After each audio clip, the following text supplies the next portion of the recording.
So we can do what's Hondo on the mic. From Leo's Paradise, random stream drop like a Dragon Ball fight. No lie, plan stream stacking up, but here's a twist in time. Freestyling on the deck like Luffy's punchlines. Up the channels, faceting Zoro sword swings. Gaming pop culture, it's the chaos he brings. Talking movie reboots, superhero hype. Hondo passing the mic, now Bishop's in sight. Cutting flip screen, frame by frame, I align. Laying bass lines heavy, keep the rhythm divine. Dropping 5 videos, can't keep up with the pace. Pass the mic back, Leo's leading the chase. Off the rails, no script, just a freestyle ride. Nerdcore king, let the randomness collide. Planning on Leo's got the flow to entice. It's words of paradise, the chaos comes to life.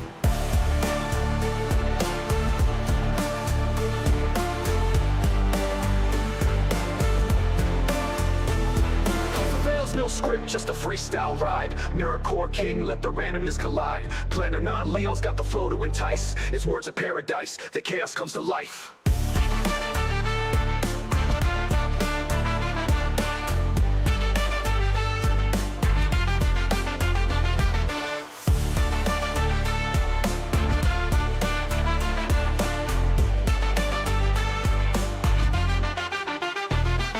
The rails, no script, just a freestyle rhyme. Nerdcore king, let the randomness collide. Planning on Leo's got the flow to entice. It's words of paradise, the chaos comes to life.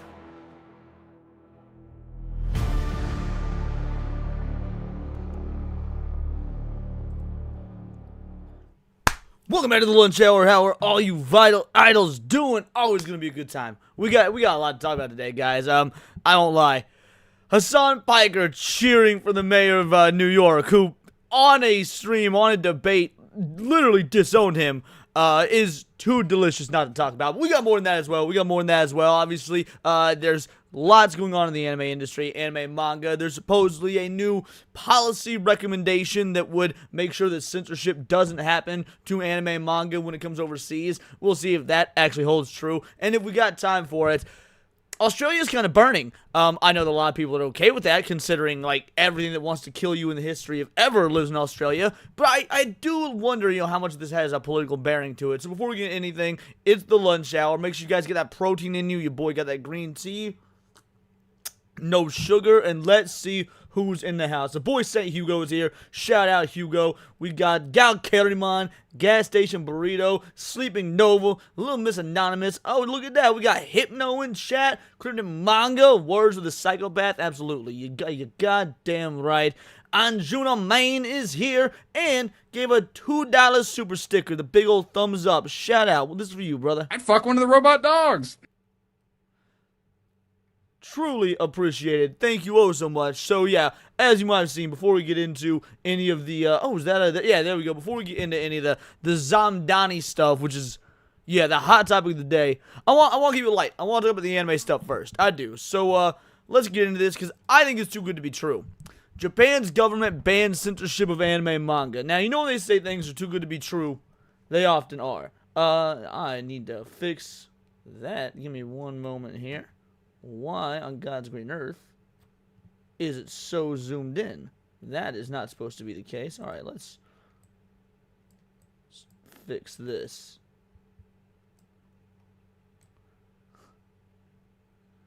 There we go. And we will just... There it is. Alright. I don't know why it was all zoomed in like that. Okay, perfect. Let's go, son. Japan's government bans censorship of anime and manga. You know what they say, when things are too good to be true, they probably are. But let's take a look. At long last, I can be the bearer of good news instead of bad news. Like, oh my goodness, man. It's been too long. I'm always delivering bad news after bad news after bad news. But here we go. We actually got something I could talk about that, You know what, let's see. How's this doing? 45,000 views, and it came out yesterday. You know what? Is that good for Chibi? I'm not sure that's good for Chibi or not, because they always say people don't watch videos that are positive. People don't watch happy, good videos. 45,000, 37, 47, 44. Seems like it's pretty right on brand with what his normal numbers are. So how's that for all the people that call us grifters and we're always so negative? Oh, they don't ever report on positive stuff. They need to feed that negativity train. I don't know, looks like reporting on good news did the exact same numbers as a normal video from him. Will bring people a smile. No interference in creative works. Japanese government proposes new policy for anime and game expansion in the West. This is huge. This literally just came out today. This is literally breaking news. It was by the Ministry of Economy, Trade, and Industry proposes new policy guidelines for the Japanese content and anime industries. Now, note the word guidelines. These are policy guidelines. This is not actual legislation. Again, I'm not trying to be the bearer of bad news on like Chibi. Look, if this works, it works, and that'd be awesome. But they're policy guidelines. This isn't legislation. It's not like they're writing into law, hey, anime and manga and video games can't be censored anymore. So we'll see. Very, very good news. So let's just get right into it. Let's just read this article. This October, the Japanese Ministry of Economy, Trade, and Industry held its 8th Entertainment and Creative Industrial Policy Seminar, during which it proposed 5 key principles of its new policy guidelines for the Japanese content industry, including video games, anime, manga, film, and music. As reported by Otaku Soken, the new guidelines have been announced as part of the strategy to achieve the government's goal of expanding the overseas market size for domestic content to 20 trillion yen by 2033. And there it is. Look, every company out there want to make money. Every industry want to make money. However, is this really going to be any different than Hollywood? I would like to be wrong, but think about it. When did our films start to degrade in quality? When we started focusing on the global market, particularly when we started focusing on China. Now, a lot of the times we hear like, oh, expanding to a global market. We inherently, because, we are very Western-minded, Western-oriented, think that they're focusing on the U.S. Not necessarily true. So the global market, the overseas market, just means anything outside Japan. So when you look at the massive spike in revenue for anime, manga, video games, things like that coming out of Japan, believe it or not, the US isn't the first place that gets all this stuff and ranks highest on the list of most consumed, most viewed, most paid for. It's actually mostly other Asian countries, South Korea, China, things like that. So while they are going to be focusing on globalizing, which I already think is bad, but by the same token, you gotta make that money. It is still business after all. The Western-centric aspect isn't quite as high up on their financial radar as I would imagine, since the biggest spike in the consumption of anime manga have just been in other Asian regions. This comes only a month after the Japanese Business Federation, Keidan Ren, issued an urgent message calling on the government to provide immediate... Unknown entity, you're wrong out the gate, because this is not a bill. I did look into this. This isn't a bill. Large-scale and long-term support for the country's content industry. The 5 key principles of the entertainment and creative industries policy are listed as follows. Number 1, large-scale, long-term strategic support. Support efforts to spread Japan-made content to the world. No interference in the content of creative works. That's the big one. Provide direct support. Prioritize those willing to take a challenge. In light of recent events, especially aggressive content restrictions and global pressure from payment processor firms, the third principle of the policy has been attracting attention in particular. As explained by Meti, the government's goal is to invest in IPs, human resources, and digital technologies. How is he labeling this as a good thing? Again, when they say things are going to be true, they likely are. Human resources. That's like, when you're funneling more money into human resources, like we've seen happening in the West, when has that ever led to something good? And I know, Indy, you can use that word, but it's wrong. This is not a bill. As well as support international distribution networks and overseas investments into building fandoms. Consequently, the third principle was suggested to reassure creators that their freedom of expression will be protected and that government backings does not imply that the content of their work will be meddled with in any way. I don't think that matters. I'm real. I don't think that matters. When you've got individuals like Funimation, when you've got people in the localization business, once it's in their hands, they can do whatever they want with it. Now, if you've got these, anime companies, these manga companies, even these video game companies that specifically state in writing or in contract you can't change XYZ work, okay, maybe, but I don't see them completely overhauling the way they handle their overseas licensing to make that much of a change. Until I see some actual proof, this to me is coming off as lip service. Huge W. Just straight up huge Japan W.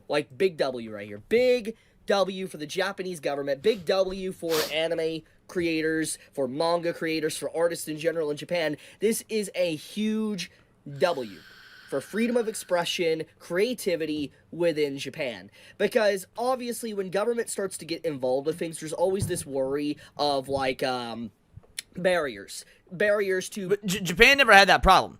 Japan never had the issue of, hey, we are telling you what you can and can't write. No, Japan's free expression has never really had any sort of issues when it comes to creative works. It's always been when these other entities take, they take creative control of the product once it's licensed out overseas.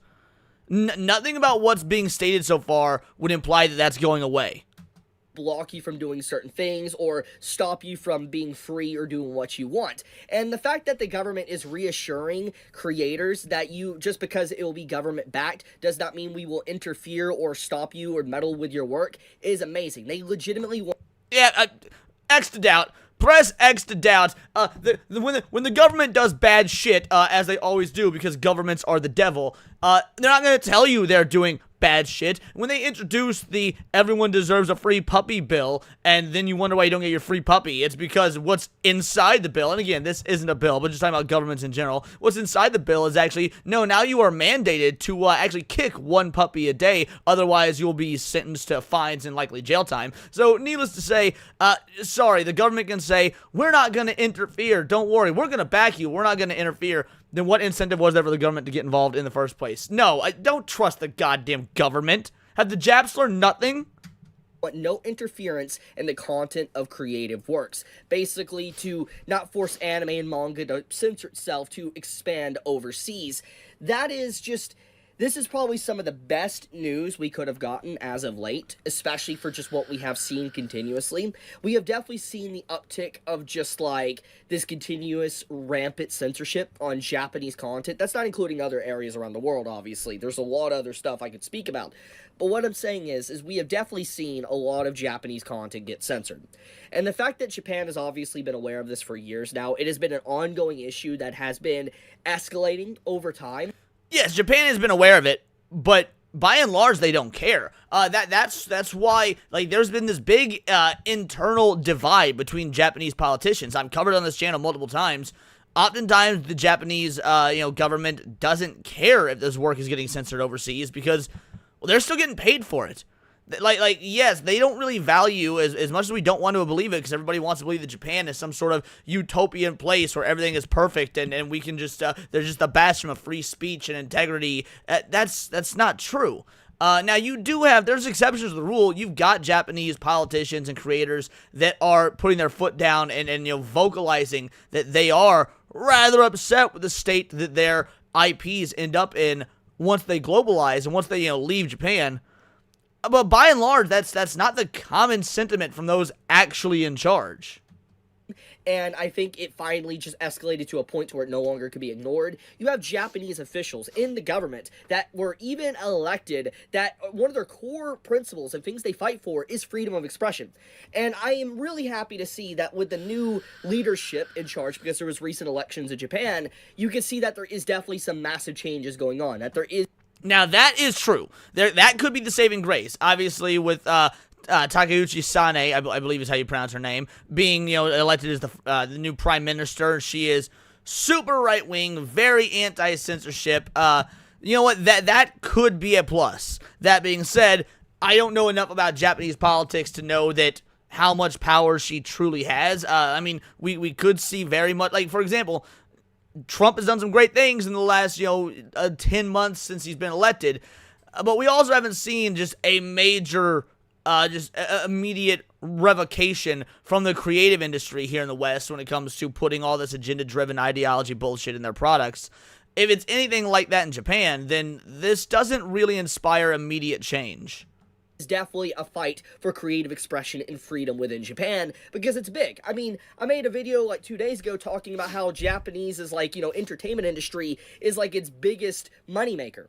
It's bigger than anything else from Japan. And so it makes sense that Japan would want to expand it even more to make more money as a country, but also to protect it for it doesn't get interfered with or distorted or destroyed. I don't know if that's true. It's probably their biggest moneymaker in terms of cultural exports. I'd be willing to wager that the tech industry in Japan makes more money. I'd be willing to wager that there's definitely, I'm sure, larger money-making industries in Japan. But when it comes to cultural exports, that's probably their biggest money maker. I mean, I don't know. Do you guys think the anime industry brings in more money than tourism? It might, but I don't know. Destroyed by rivaling companies or countries or whatever. They don't want to see stuff like that happen. So this is just fantastic news. It's a big freaking W, hands down. There is literally no negatives about this whatsoever. But let's continue. You cannot say there are no negatives about this, about anything that the government's involved in. They literally say in the first paragraph that there's going to be an expansion in funding going to human resources.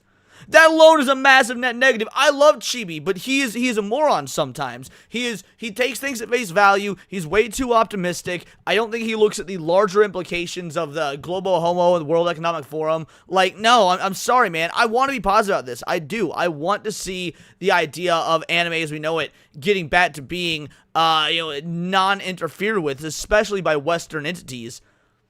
But nothing about this thus far has led me to believe that that's going to be the case.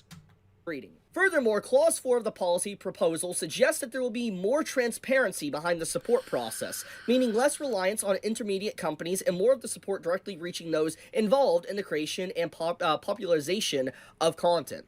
As for the reasons behind the new policy proposal, METI cites merger results in its previous efforts to expand the overseas market size for domestic-produced content. While some of the measures did show results, METI suggests that they were still at a low level compared to other countries like South Korea. The ministry commented they weren't able to expand the stock of tangible/intangible assets and raise labor productivity and wages to a satisfactory level, and are hoping that the new policy helps Japanese-produced content conquer the world.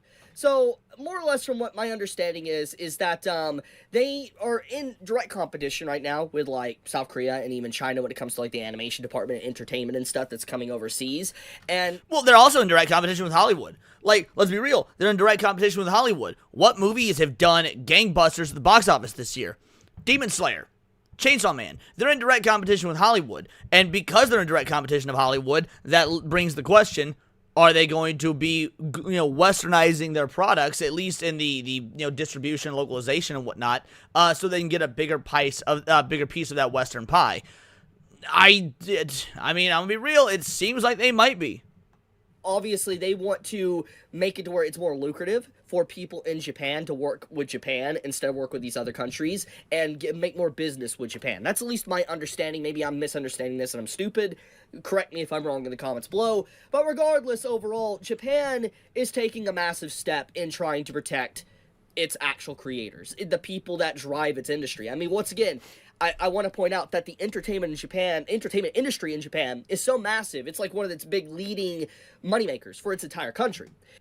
Well, so I had a thought just now. The entertainment industry being the big leader in Japan, that's entirely possible. That's actually probably likely, but that's when you consider everything wrapped together that is entertainment. Like, for example, in America, the entertainment industry would qualify as movies, books, comics, video games, music. I mean, anything that is an entertainment-based luxury is all wrapped together. Now, you can break it down further. For example, if we're talking about the global economy, the video game industry is the largest piece of the entertainment industry in the world. The video game industry dwarfs any and all other type of entertainment-based content. It dwarfs the movie industry, obviously dwarfs the book industry, dwarfs the music industry. Like, the video game industry generates more money than any other piece of the entertainment industry. So when he says the Japanese entertainment industry, that encompasses a lot of moving parts.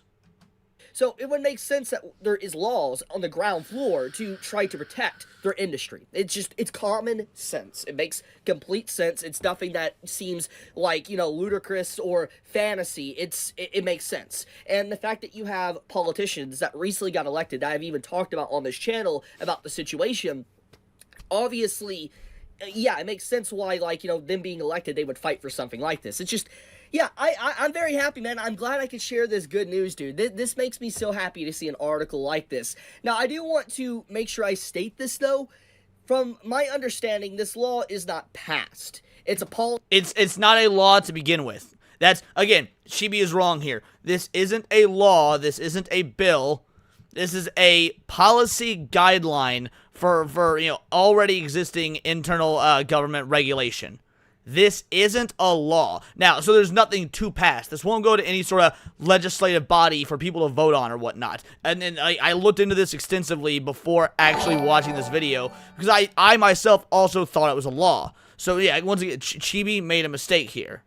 Policy that has been proposed. I'm assuming it's on the ground floor. I'm assuming it needs to be voted on to some degree. I don't know exactly how the whole policy structure in Japan works. I'm not going to act like I do. I'm an American. I'm not going to act like I understand all the politics of Japan. That is ignorant of me to do. However, I'm assuming that, judging by the wording and stuff, it is a policy that's been introduced thanks to the new change in hands in the government with the new elections and stuff like that. And now it's going to be getting voted on. Okay, I get where he's screwing up. When he says policy, he is thinking, he is assuming they mean policy like the way we call things policy here in America. Oh, Trump's political policy, XYZ. No. Think of the term policy in this regard like HR guidelines. What's in your handbook at work when you get hired on. That's what they mean by policy here. So he's conflating the two different interpretations of the word. And I'm assuming with just how much support has been behind protecting creators and how vocal a lot of these politicians have been in Japan as of late, I'm going to assume it's going to pass. That's my educated guess. I mean, you have one of the biggest people that are leading Japan's economy right now that is a straight up like weeb. Like, I believe that. This is our Minister in charge of Economic Security, Minister for Promoting an Orderly Coexistence Society with Foreigners, Ministry of State for Special Missions, and the Cabinet Office, Cool Japan Strategy. Whoa! The Cool Japan... Oh, no! Homie, no! The Cool Japan Strategy, we talked about this in a previous video. I actually had a viral post talking about this that got, like, about 500,000 views on X. Guys, the Cool Japan Strategy is funded by DEI investment firms.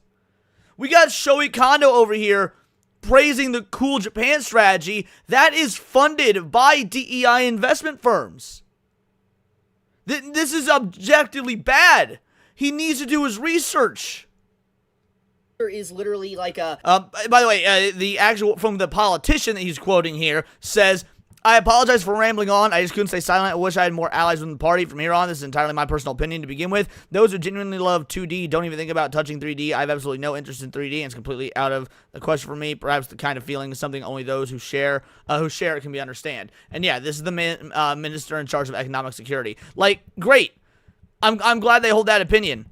That doesn't mean anything in terms of what's actually going to come into place when we're dealing with the freedom and the freedom to both create and generate these works, the freedom of expression, and then whether or not those works are going to be tainted when they come to the West, especially if they're out here touting the Cool Japan Strategy as a positive.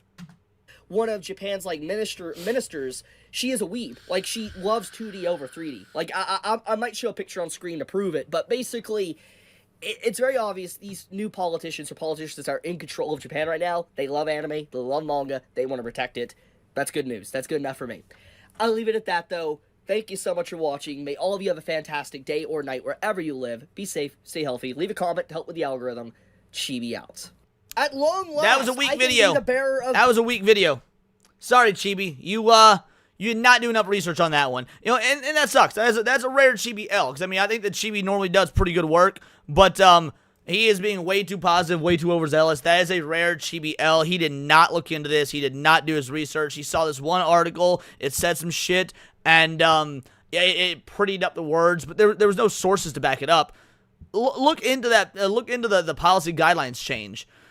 There is nothing to indicate that this is going to keep anime and manga intact and censorship free and agenda and ideology free from the West. And again, the Cool Japan Fund, which is a fund that is a foundation that is funded by the government for the purposes of exporting Japanese entertainment to other regions.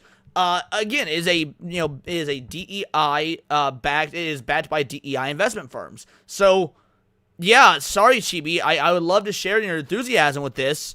But I just can't. This is some major weak sauce, and until I see anything further to change my mind, we are still going to see a mass influx of changes and alterations and globalization and censorship and trying to make these products, these intrinsically Japanese products, more palatable to the global audience, specifically to a Western audience. But these are just my opinions. Let me know yours in the comments down below. Let me know on X. You can find me at Bolt the Word, and please do subscribe. I'm a nerdy news channel. I cover nerdy news every day. Not always about the anime industry, but anime, movies, music, Magic the Gathering, you name it. Check me on Instagram at wordsparadise_Leon and become a member for $4.99 a month. You can join the Discord. Choose the articles we go over on a day-to-day basis. Choose the videos we react to on the Friday night live streams, and of course get involved with over 200 other vital idols. We are a bright, beautiful, glowing, vibrant community that I cannot wait to go even further, because we do care about diversity. What kind of diversity? Diversity of thought. That's interesting to you. Join the Discord, subscribe, and until next time, it's all here in the Nerd Sphere. This has been Words of Paradise. Obviously, we're not into the stream. We're only 30 minutes into the stream, but this certainly warrants a video. This certainly warrants a video. So yeah, that's gonna need to be talked about. Chibi's wrong. Also, shout out. Truly appreciate my boy St. Hugo coming in with a 5-banger. Just got my payout from Nexus Mods for Stardew Valley mods. Safe for work, by the way. Hey, has some double dirty money. You'll love to see it. Shout out. Thank you much, dude. Truly appreciate it. Let's go ahead and give you a clip. How you doing, sir? Good. Can we talk to you? Where are you from? You live in New York? Who are you? Don Lemon. You're a fucking moron, dude. Don Lemon is a fucking moron. Shout out. Yo, what up, Zax? How you doing? UAF Omega. He's straightened hair. Jesus and chat. Dude, yeah, I usually straighten my hair about once a week. Straighten my hair about once a week. Thanks for noticing, UAF Omega. Alrighty. Let's get into it. Let's talk about it. Oh, I need to change this again. That's right. That's why I had this, stretch the way I did. So I can hide all that annoying, ugly-looking stuff. Alright, give me one moment here. Let's see.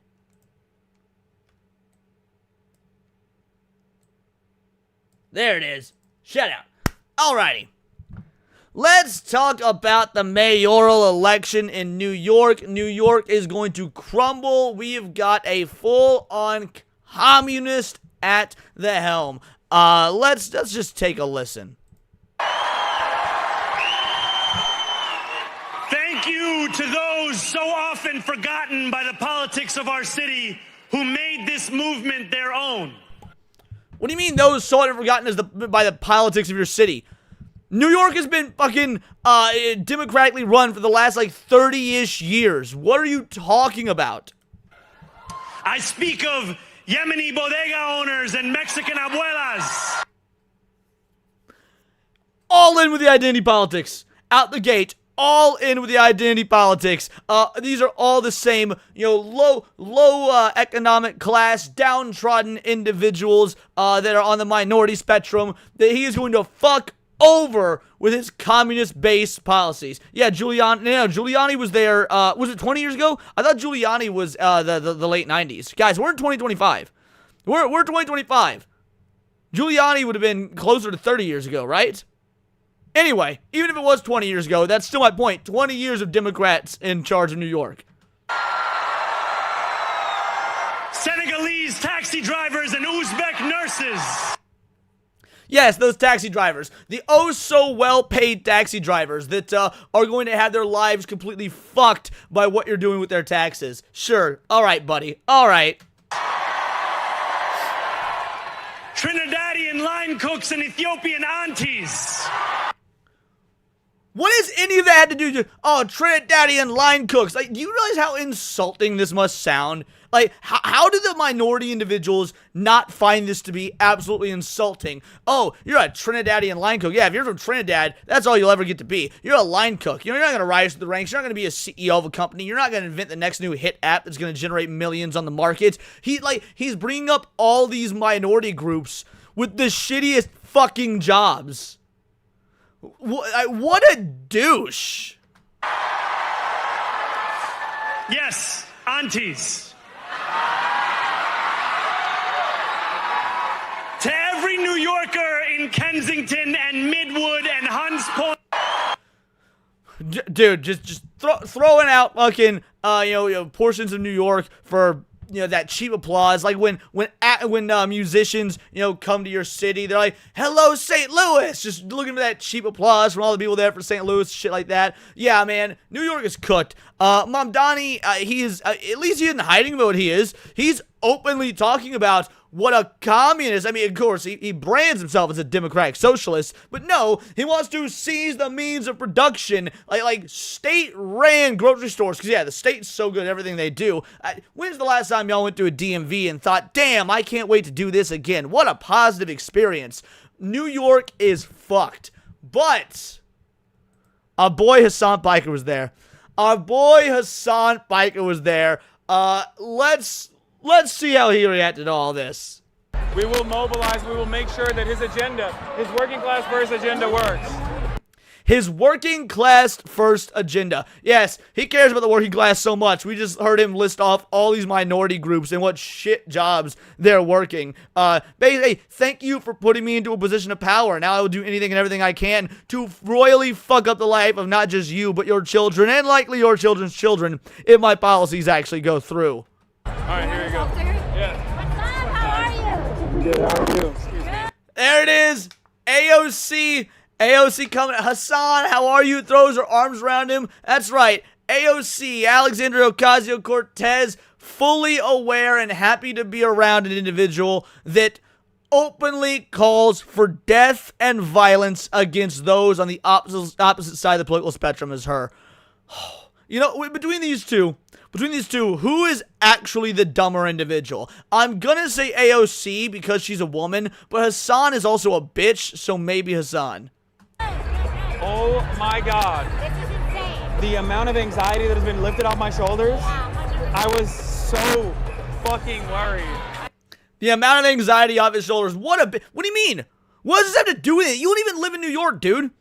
Hassan doesn't even live in New York. What sort of anxiety should be on his shoulders from a mayoral election? What? I was so worried.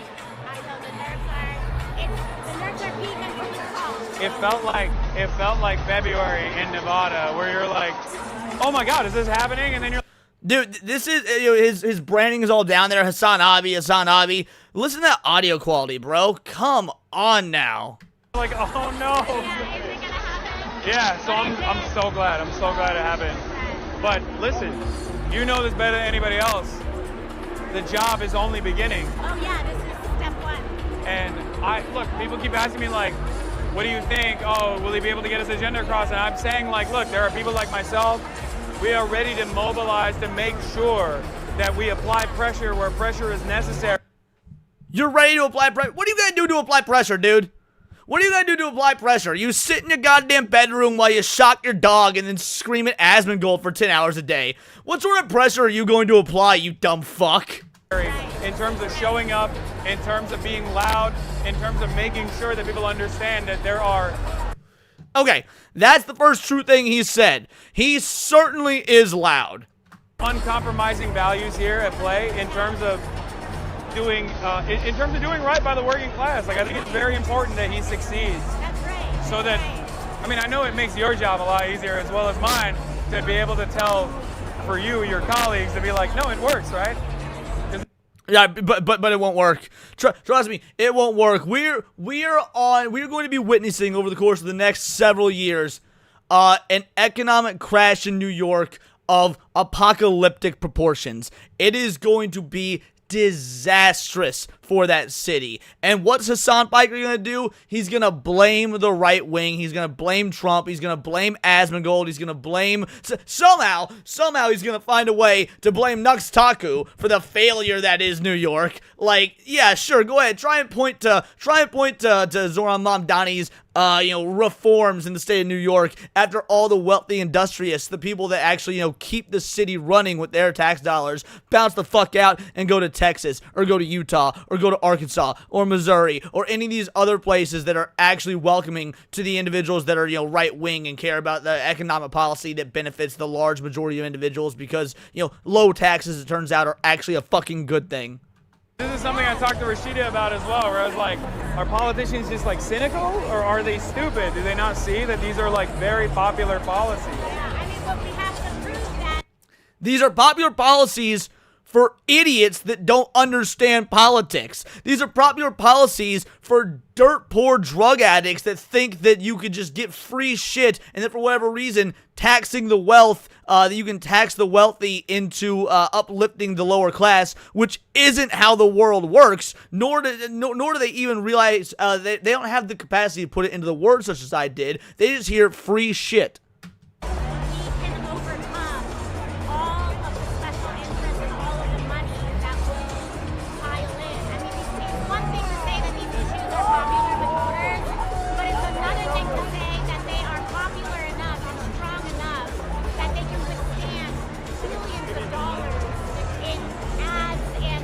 Oh yeah.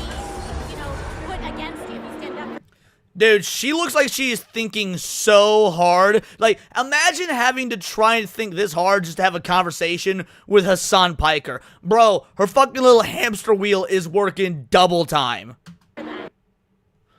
Oh, but it gets better, guys. There's more. There's even more. Let's keep going. I don't even know what to say. Hold on. Just roll it back. What do I want to do? I don't even know. I don't even know what to say. I feel amazing. I just a burden has been lifted off my shoulders. I no longer have to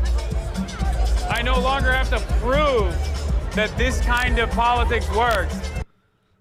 You didn't have to prove it to begin with. All of human history has proven it doesn't work. Again, when the Berlin Wall fell, what side did motherfuckers run to? Tell me about the Pol Pot and the Khmer Rouge, Hassan. How well did that work out? I'm truly curious. I don't have to prove these policies work. You never could, because all of history has proven they don't fucking work. I can just point the fucking Zohran. That's how I feel. Whenever Democrats come to me and they say, oh, let's do an autopsy of why this election turned south, why that election turned south, why did the Democrats keep losing? I can just go, that's... Look, you can keep doing that. It's not going to work in any other place aside from these big cities that were already leftist controlled and have been leftist strongholds for generations. Why did it work in New York? Because you got a brown dude up there telling all the other brown people, we're going to give you free fucking everything you want, and the brown people vote for him. Oftentimes, those brown people probably aren't here legally to begin with, but you know what? You can't have the ID checked in the state of New York, so that's a fucking thing. Trust me, you could run the most brown socialist communist individual you want in like fucking South Carolina. It's not gonna achieve the same results. Why? What do I want? Yeah, when he says they work, he means to get elected. The policies will never work. Yes, exactly. Zax is 100% correct. What about this one right here, though? I don't even know. Oh, I don't even know what to say. This might be the one we just saw. Give me one moment here, because there was a couple of these. Oh, right. Here's the other one. Hassan says he will be by Zohran Mamdani's side to help push his agenda. And actually, fantastic job of running an affordability first campaign An affordability first campaign. He's scammed so many motherfuckers. This dude scammed so many people, and the next several years of their lives are going to be absolute hell. Only stepped his foot and actually took a stand against Islamophobia at the very end in order not to... What stand did he take against Islamophobia? He flat out lied about his aunt being in New York during 9/11. He was caught in that lie. If anything, that would only promote Islamophobia for the dumb motherfuckers that know it. It was like, yeah, he was talking about, where his aunt was on 9/11 and how badly it affected her. She didn't even live in New York, man. He tried to claim that she was like a bodega owner or some shit. She didn't even live in the state. Dilute his campaign message, and I appreciate that as a Muslim American as well. Hassan out here claiming to be a Muslim American. Dude actively is taught on other podcasts when they bring up religion that he's non-practicing, that he doesn't believe in it. How can you be such a scumbag to, first of all, I don't like Islam. I find Islam to be a trash religion. It is an inherent danger to the West. Islamophobia is honestly pretty fucking based. But even if it wasn't, even if fucking Islam was great and awesome, dude, you've openly talked about how you're a non-practicing Muslim, that you don't like religion, that you don't find religion to be fruitful. But if you can gain a little bit of clout off the backs of other Muslims that might be seeing this, that don't know anything about you, you're gonna take that clout. You sick fuck.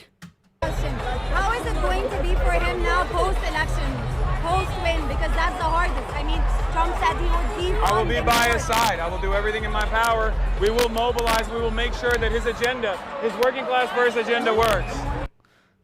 God, what a fucking freak, dude. But, all right, where was it? Hold on, because there was a funny one. I did save it, right? Let's see if I can find this one. I didn't watch this. I just read about it. Where did it go? Oh, you know what? Here's another one. Here, we'll watch this one real quick while I look for it.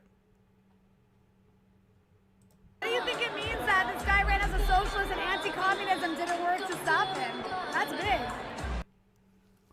What do you think it means that he ran as a socialist and anti-communism didn't work to stop him? Well, what it means is that nobody in New York understands what socialism and communism are, for one, or worse, they do understand, and they don't fucking care, because the color of people's skin matters more than the economic, political system that has killed more people on a systematic level than Hitler could have ever dreamed to do with the Jews.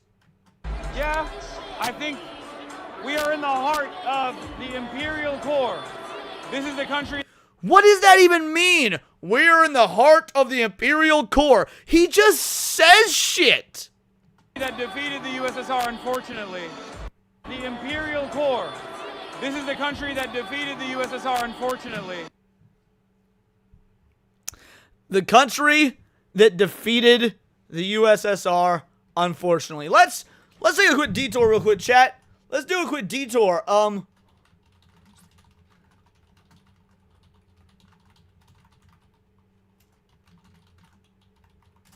What was the death toll for citizens under the rule of the USSR?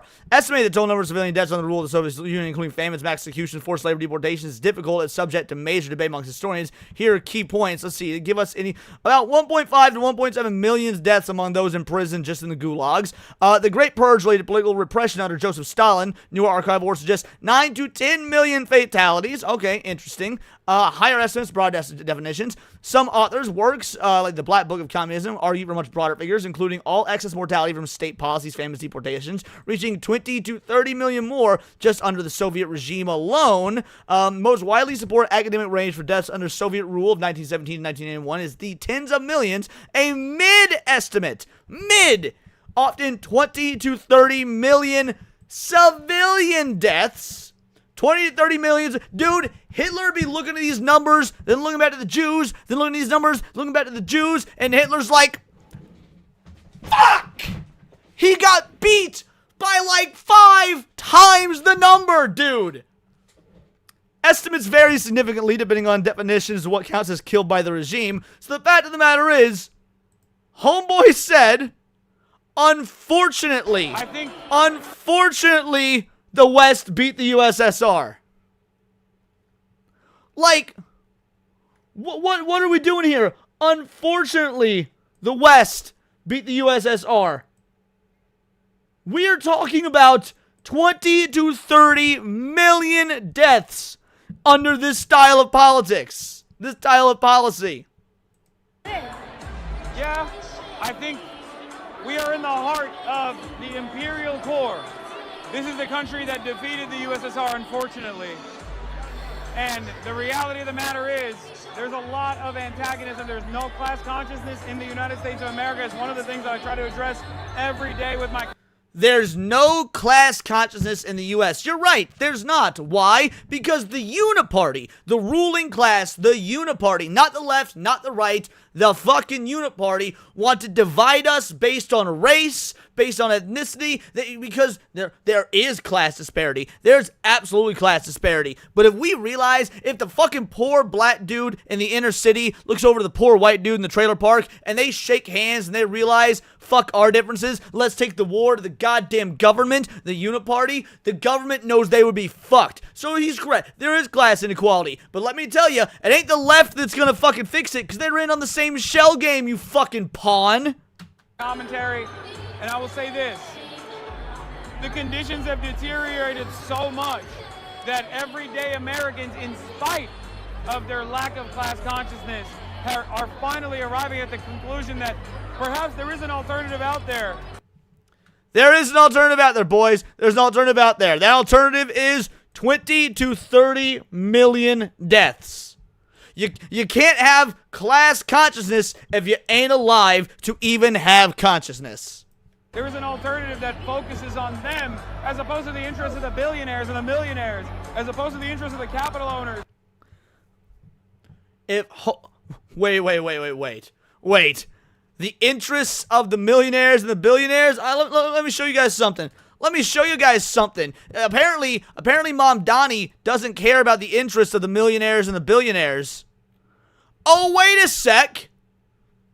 Alex Soros, 16 hours ago. So proud to be a New Yorker. The American dream comes true. What was that about the millionaires and the billionaires? Alex Soros hanging out with this motherfucker. And, I mean, you can't help but notice that. You can't help but feel at least a little bit of excitement around that. And also the significance. Done. To be fair, I am excited. Hassan's right. I am excited. I'll tell you guys exactly why I'm excited. I'm excited because now we have had generations of individuals not understanding how truly despicable, evil, dangerous, and deadly that communism is. So we've had people growing up all willy-nilly. Communism sounds great because they don't actually understand the fear that they should have for communism. They gonna learn today, son. They gonna learn today. 100% they gonna learn today. You're right, Zax. So much content. Oh, man. But it gets even better, baby. It gets even better. Assuming this is true. I don't know if it's true or not, but assuming this video that I saw is true.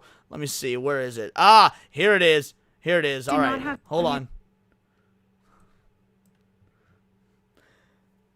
Hassan Piker getting denied entry to Mamdani's election party.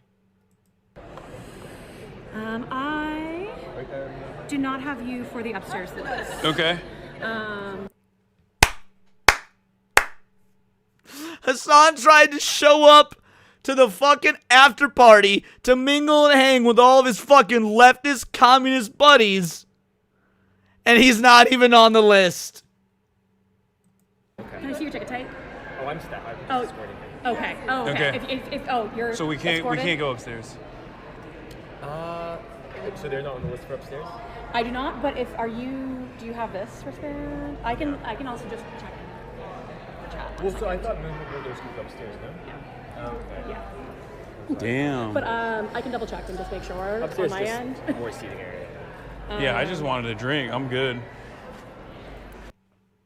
He's not good. He's not good at all. He could have gone to any fucking store on the side of the road or whatnot and got himself a Coca-Cola or whatever it is he fucking drinks.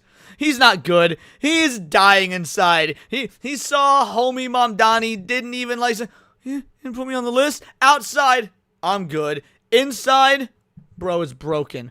He is distraught. He won't get to go upstairs and suck the dick of his communist poppy. Oh, what a time to be alive. Just so I can. Or here. What was your name? Sorry. Michael. Okay, great. Let me just make sure on my back channel. We got no motion, chat. At least he's self-aware enough to recognize that part. And for those of you who didn't hear, because he whispered it, he said, we got no motion, chat. We got no motion. We're washed. We're washed.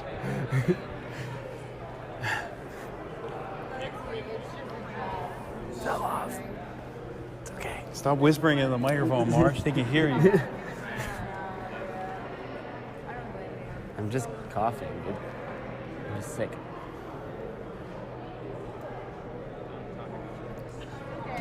What was that our boy Hassan was saying? I'm ready to stand shoulder by shoulder to fight for his policies and his ideology. Bro, you can't even get shoulder by shoulder because they won't let you into the goddamn after party.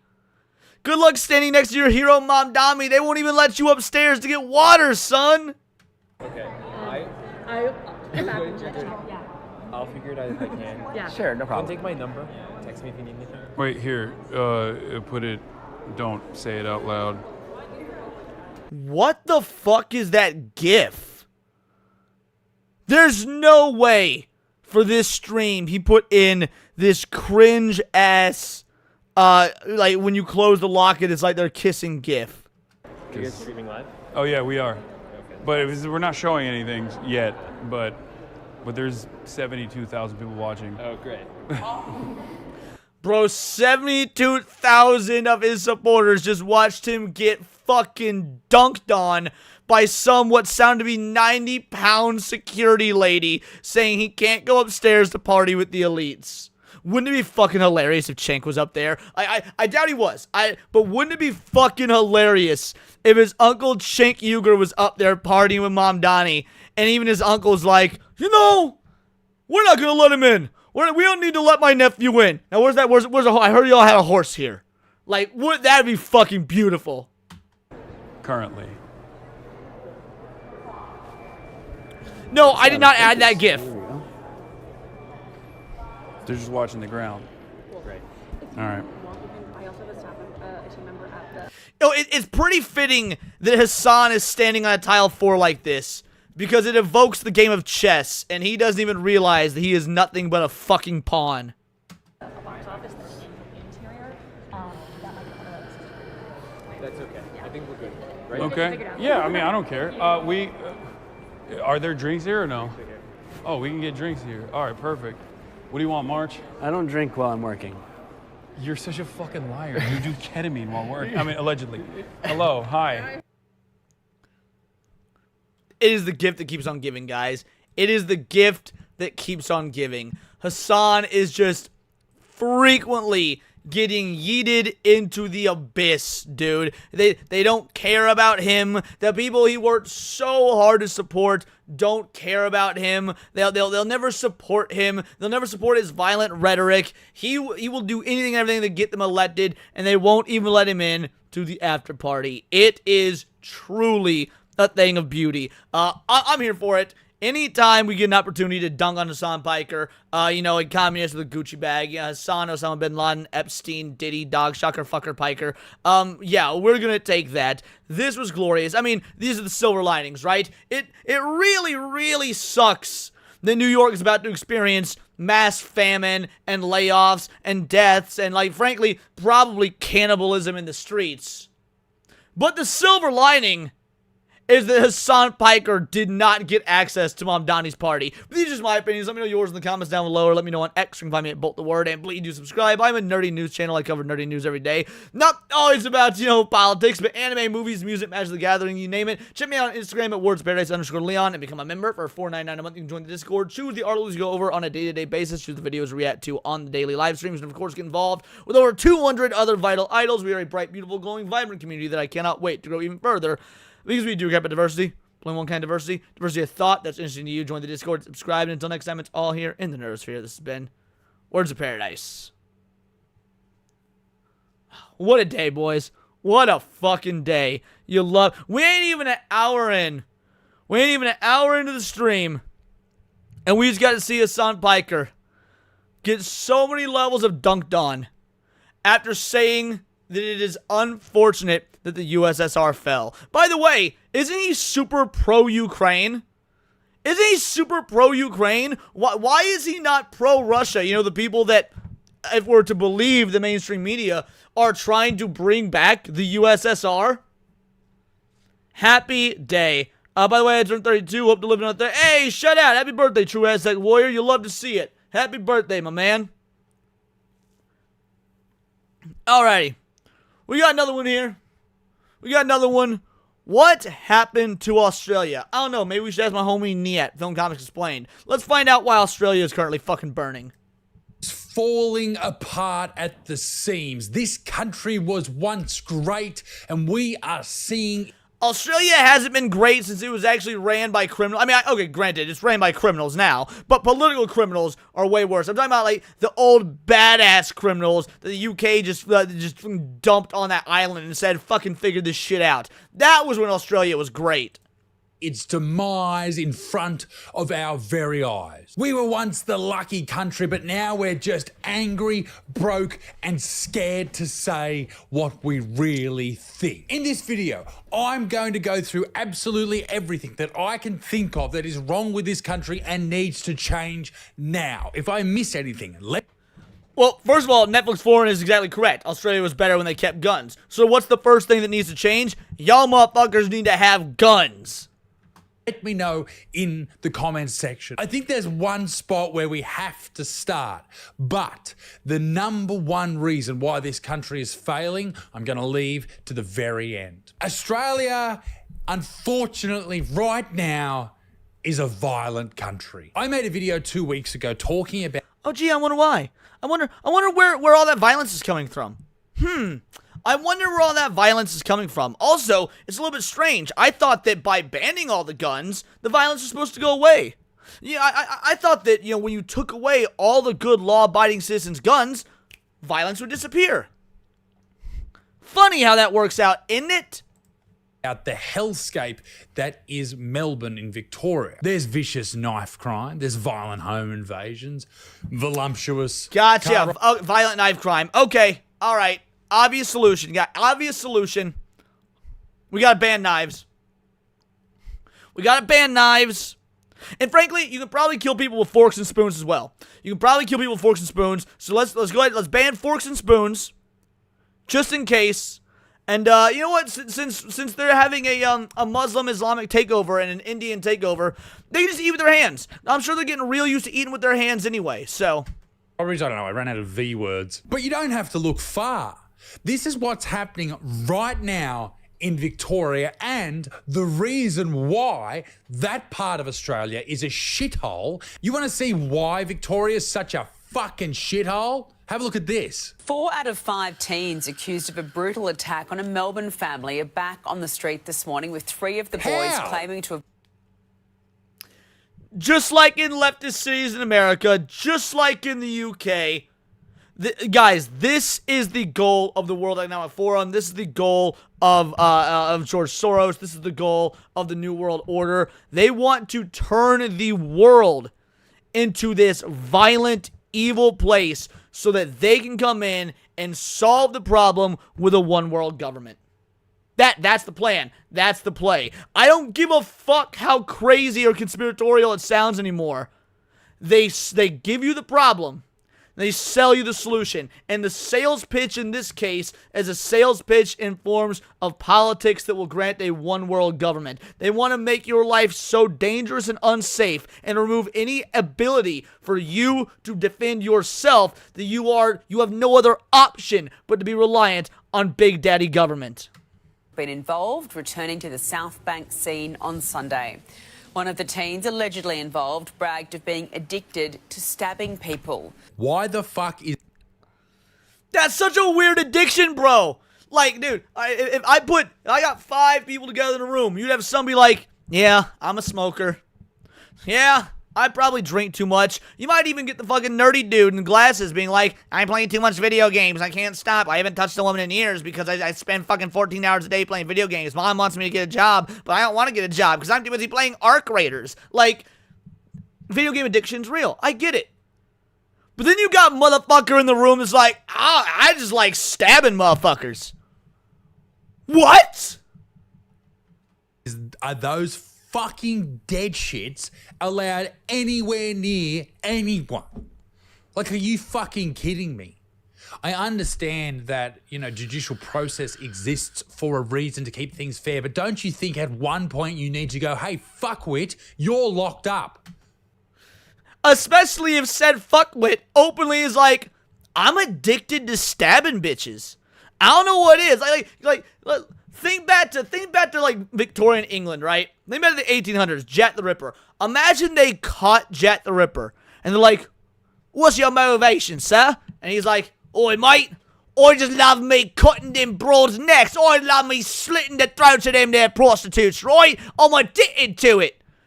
And the Bobby, the constable, they were all like, "Oi, checks out, mate. Free to go."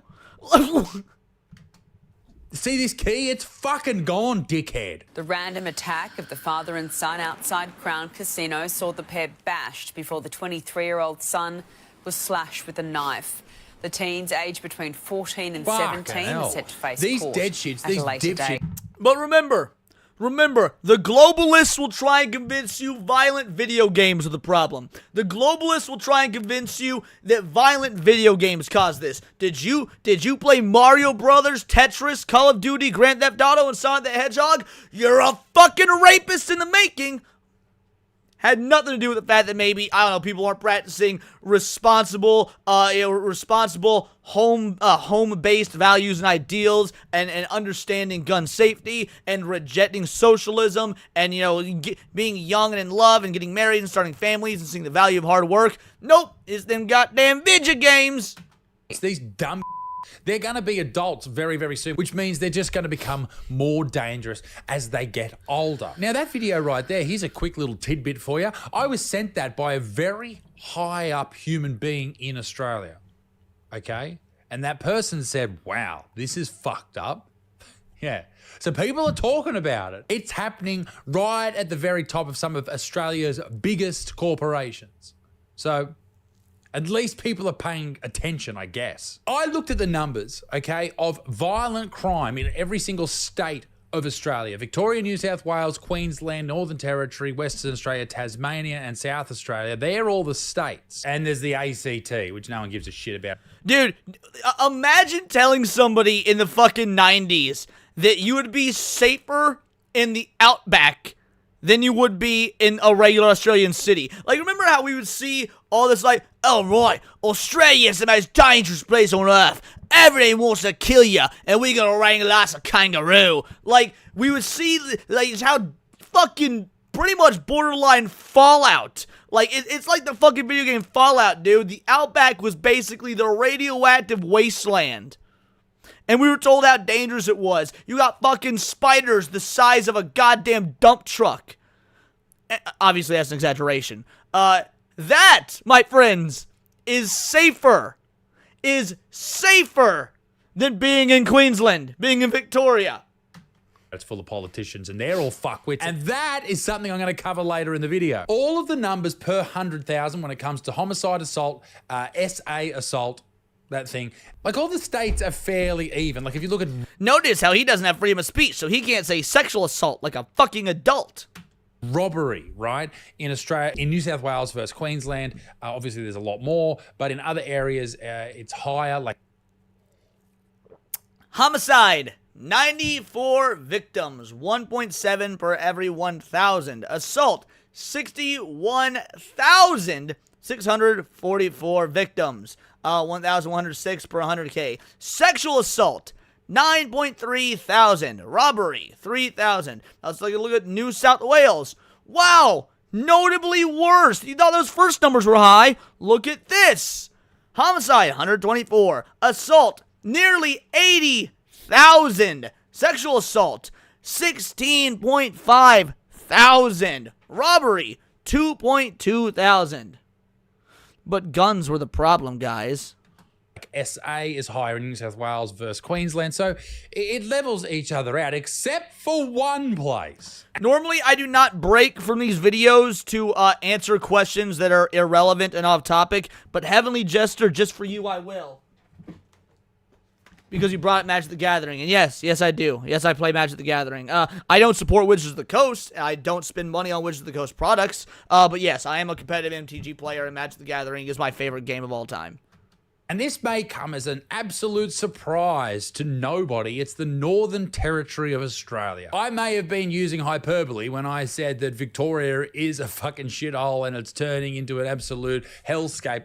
Northern Territory is the hellscape. It is the shithole. It is an absolute disgrace in a modern Australia, okay? It is a crime-ridden cesspool. There's a reason I don't tour in Alice Springs, because it's a fucking shithole. And that is the worst place in the Northern Territory, by the way. If you go to the Northern Territory, you're 4 or 5 times more likely to be assaulted or robbed. 4 or 5 times. You're about twice as likely to be murdered than any other part of the country, and you're 1.5 times more likely to be SA'd. Alice Springs being the worst of the worst.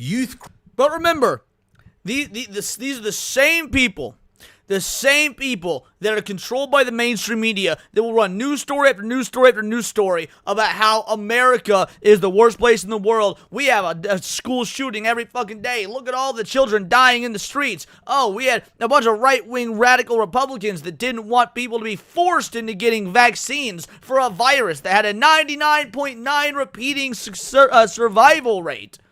We're the fucking animals here in God's country. But listen to what he said about Australia. Crime is a massive problem there. Knife crime is an enormous issue there. And the population is growing higher and higher every single year in that area, meaning there are more people around for more conflict. It's only getting worse. The police there don't have enough power to put people away, and when they do put people away, people blame racism. Youth incarceration and juvenile detention is a massive part of this area. Unfortunately, so is alcoholism. You have shit parents having shit kids. And that's the reality of the situation. It is a desperate problem up there, and it is the worst of the worst. And we need to put a lot of effort into trying to bring, that area back from the brink of fucking hell. But I don't know how you do it. I like what the Queensland government have done, giving adult time for adult crime. Like if a kid commits an adult crime. Look, fair enough. Adult time for adult crime, that's fair. But never, ever say you like what the government's done. If you like what the government's done, then you fucked up. You should always hate what they've done. You should hate some things more than others. They should get the punishment that an adult would get, particularly when it's your second or third offense. But ladies and gentlemen, it comes down to this. There is so many violent crimes happening right now all across Australia that it is not too dissimilar to places in America. In fact, if you look at a per population bias, and these numbers aren't perfect, but you are more likely to experience some violent attack from some lunatic in Alice Springs than you are in Los Angeles. He actually said it! Homeboy actually said it!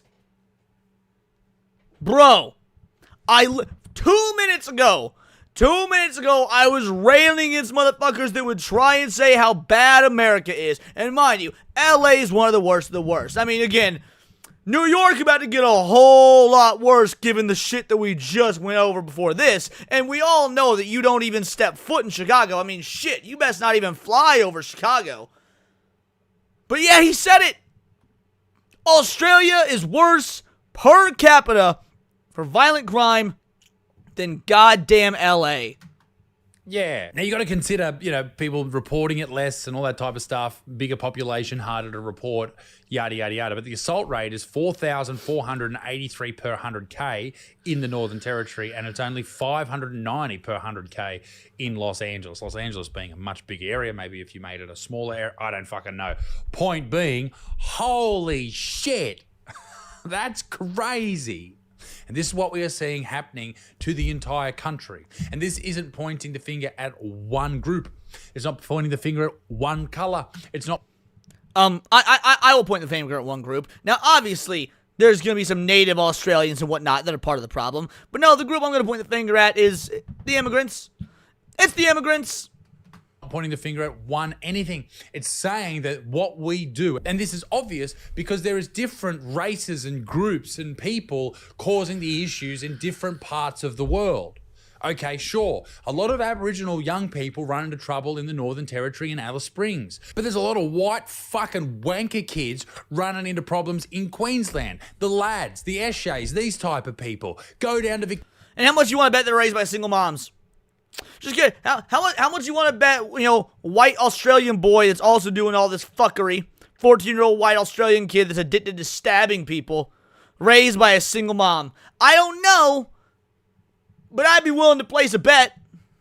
Victoria, and it's another whole group of people. This is a scourge on our country, and it is coming from shit parents, shit government, and fuckwits deciding what happens when someone breaks the law. Moving on to the next problem. We'll come along now to another contentious subject, a very offensive subject, and, well, let's just say it, immigration. Go off, son! Go off! Let's hear it! Immigration is an awful subject right now, because if you bring up the problems that we are facing in this country because of the amount of people that are coming over our borders every single year, you are immediately called a racist. I've made many videos on this subject, and my opinion on it hasn't changed very much at all. This is my opinion. We do not have enough houses in this country, so stop letting fucking people in. No. I mean, I'm sure that's true as well. I'm sure that's true. How about you don't share values with these people, so they shouldn't be let in? Because even if you had all the houses in the world, and these people are living in the houses, but don't share the fucking values, they're still gonna be sexually assaulting your 9-year-old little girl. Okay? Does that make complete sense? Okay? Now, it's not about someone's skin color. No, there's not 1 ounce, okay, of credibility in that argument that it's all about skin color. No, that is not what I'm saying. That is not what I represent at all. Has nothing to do with your skin color. If you are American, if you are a United Kingdom resident, if you are from fucking Pakistan or India or China or Japan, you should be treated exactly the same when you're coming into our country. Okay? If you have fantastic skills, if you're a good person, if you've got a beautiful family, then fuck yeah, come in. But no, wrong. You should come in if you're going to assimilate into the culture. That's it. I don't give a fuck how nice your family are, how good a person you are, whatnot. If you're not leaving your old culture at the door and assimilating into the existing culture, then you have fucking failed. You shouldn't be there. We need to be able to look after our people. And that includes black people, white people, brown people, every person who is born here, who has lived here, who is a citizen. That is who we should be looking after first and foremost. Fuck you from all the other countries, right? And I think if every country took that attitude, much like the Americans do, America first, yeah, I can't even be mad. Look, while obviously America's better than Australia in every single fucking metric, excuse me, I love that there's Australians that have this view of Australia first. Good. You have your country first, I'll put my country first. That's the way it should be. Based. That type of stuff. We should be Australia first, okay? And that's got nothing to do with skin color. Fuck you if you think it does. It's about looking after the little baby who was born at the hospital today up the road from you. Looking after that baby for the next 60, 70, 80 years of its life, making sure it can own a home, it gets a good job with a decent wage, can afford groceries. Maybe if we didn't have a duopoly with Coles and Woolworths and they just fuck us over at every chance because the government's too pussy to do anything.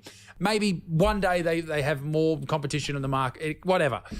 Look after those little bubbers and then maybe we can have a better country. We have a small population, man. But we are growing too quickly for our own fucking feet to keep up with. We are running before we can walk. We have too many. And your population isn't being grown by natural-born Australian citizens. The population growth is due to all the immigrants. There needs to be more Australian babies. I'm sure that they could keep up with more homegrown Australian babies. Competition in the Australian market, what a joke. I don't know nothing about that because I don't know about Australia's market, so. People coming in, we can't keep up with the demand. We're not building in the right areas. What we seem to do, and we seem to think this is the smart thing to do, you have a suburb next to another suburb separated by this big, beautiful, luscious bush, and we just decide to cut down the trees rather than moving out further into the fucking outback and building out there. I know that infrastructure is a problem. I know you have to get fucking gas and water and electricity out of these places, but let's build with an aim of making this country more livable in 50 years rather than worrying about the next election cycle. Look, I mean, this is tried and true this is all over America, right? This is all over America. There's a reason why cities build out, and to the point where they can't build out anymore, they start building up. Australia doesn't have that problem. damn near the entire fucking continent is unpopulated wildland. Look, we threw fucking Indians on the Trail of Tears and said, get walking, Hasho. And like, we sent them away so that we can keep building things out. You can send a fucking few kangaroos and emos like 100 miles up north, they'll be fucking fine. Fucked. 700,000 people is the net migration numbers over the past 2 years. Our housing system cannot deal with that number. Our healthcare system cannot deal with that number. Our fucking McDonald's drive-thrus can't deal with that number. We're growing too rapidly for our own good. Moving on to the next big issue. I have banged on about this for the longest time. We do not have freedom of speech in this country. This dude is so base for an Australian. He's acknowledging... First of all, you're going to get in trouble just for saying this in your own YouTube video. But yes, acknowledge it. It's true. You Aussies don't have freedom of speech. Almost no other country does. Now, I'm not going to use the Steven Crowder lie that no other countries do. Because yes, there are other countries that have freedom of speech enshrined in their constitutions. But most don't. Number one, that is absolutely for sure. We are going the way of England, and that is awful. The digital IDs, I think, are terrible, but they're going to bring them in. They're going to do exactly what the English government did. People will be angry. They will say, no, we don't want this. And they'll say, we know what's better for you. And then you'll be using it every single day. And your face will be getting fucking scanned when you go to the supermarket in 20 years' time. And bread's going to cost you an extra 75 cents because you said that... 75 cents? It's going to be more than that. Current Prime Minister, whoever that happens to be in 20 years, is a... That's what's going to happen. Maybe. I don't know. But it's not good. Since the early 2020s, with what happened there, wink, wink, censorship, don't want to talk about it, we have had an... He's talking about when Australia decided to put their citizens, their resident citizens, their tax-paying populace, even though taxation is theft, in what is effectively borderline concentration camps for not getting a shot. Real reasonable response to the crisis, Australia. Enormous attack on our freedoms as human beings in this country. Yes, CFH90, he is being soft, and I'm wondering, I assume he's being soft because of a cultural difference. Like, I would imagine, since you are in Australia, you can let me know, I imagine this is hardcore in Australia. But my view of Australia is most people are so goddamn soft, they don't talk like this. Like, to my American palate, I agree with you, he's being too soft. But I bet from an Australian perspective, he's not. Which is very sad if that's the case. The government doesn't want us to be able to be free. Now, this is not singular individual people in the government, but this is what happens when people collectively have power. They don't treat you like a human being, they treat you like a number. And when you have the numbers speaking up and carrying on and protesting, they just want to shut you the fuck up. That's why they want digital IDs. That's why they use all these hate speech laws and all these hate speech controls that they're bringing in over people's actual speech they use day to day and what they say online. That's why they want to control. Your daily reminder that there is no such thing as hate speech. It doesn't fucking exist. Old children with what they use on the internet with the social media ban, and then everyone will have to log in with their digital ID so they can track exactly what you fucking look at. You may say, oh, I've got nothing to hide. That's not the fucking point, mate. That's not the point. We need to look at the people who are in power and say, none of your fucking business, champ. Unless it's illegal, fuck off. When I bring up the freedom of speech argument, people always comment, Australia doesn't have freedom of speech. It's not in the Constitution. Why are you talking about this? That's the point, dickhead.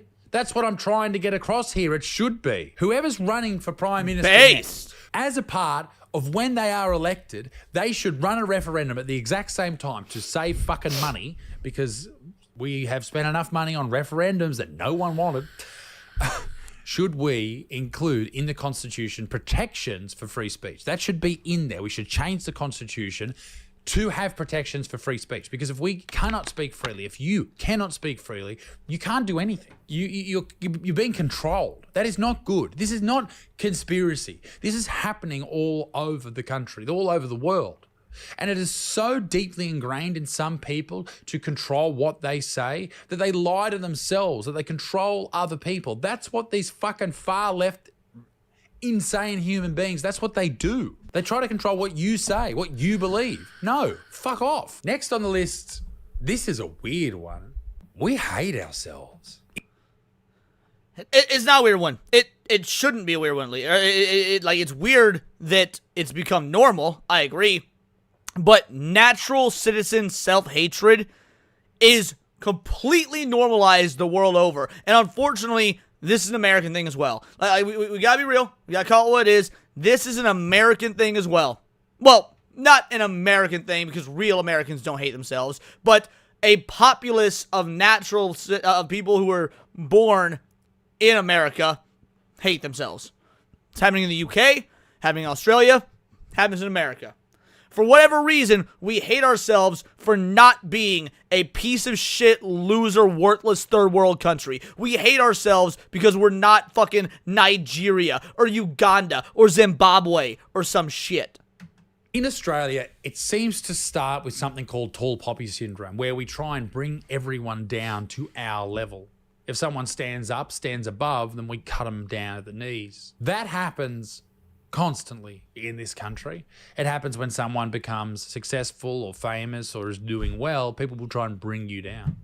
And I think in some way, maybe that has somehow transpired into this white guilt that a lot of people have.